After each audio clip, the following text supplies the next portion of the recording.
তো সমস্যা হচ্ছে আমরা আমাদের অভিভাবকবৃন্দকে আমরা পাই না, সবাই ব্যস্ত পেশাজীবী, এজন্য সবাই সময় দিতে পারেন না। কিন্তু আমি আজকে এই মজমায় এই অনুষ্ঠানে আমি আপনাদের কাছে অনুরোধ করব যে আমরা ইনশাল্লাহ সামনের বছর যে দিনে আমরা এটা আয়োজন করি না কেন, আপনারা ওই দিন কষ্ট করে হলেও আপনাদের প্রত্যেকের নিজ নিজ পেশার জায়গা থেকে, প্রত্যেকের চাকরিস্থল থেকে ছুটি নেবেন। একটা দিন আমরা বাচ্চার শিক্ষা প্রতিষ্ঠানে দিতে পারি, এটা কখনো কারোর জন্য কোনো কঠিন হবে না আশা করি। আমরা আজকের এই দিনটাও 16 ডিসেম্বরে আয়োজন করেছি ছুটির দিনে, যেন আমরা সবাইকে পাই।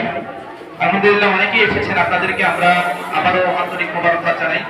সেই সাথে একটু দুঃখ প্রকাশ করে বলতে চাই যে আমরা আপনাদের জন্য সামিয়ানা ব্যবস্থা করা প্রয়োজন ছিল, একটু রোদ আছে, আপনাদের অনেকের কষ্ট হচ্ছে, কিন্তু এখানে আমরা গাছপালার কারণে সামিয়ানার ব্যবস্থা করতে পারিনি, সেজন্য দুঃখ প্রকাশ করছি।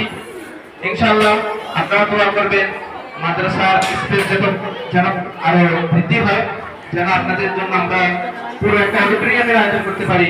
মাদ্রাসা যাতে দিন দিন তার বাহ্যিক এবং অভ্যন্তরীণ উভয় দিক থেকে মাদ্রাসা যেন উন্নতি হয়, সেজন্য আপনারা দোয়া করবেন এবং আপনারা সহযোগিতা করবেন, দোয়া করবেন।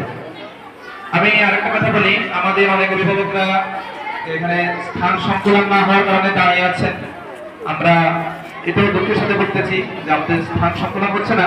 আপনারা যারা দাঁড়িয়ে আছেন, বিশেষ করে আমাদের সম্মানিত মা বোন যারা আছেন, আপনারা চাইলে একটু আমাদের মাদ্রাসার নিচতলায়, মাদ্রাসার ভিতরে নিচতলায় গিয়ে বসতে পারেন কেউ কেউ, তাহলে আমাদের পুরুষ যারা আছেন ওনারা একটু মাঠে বসতে পারবেন।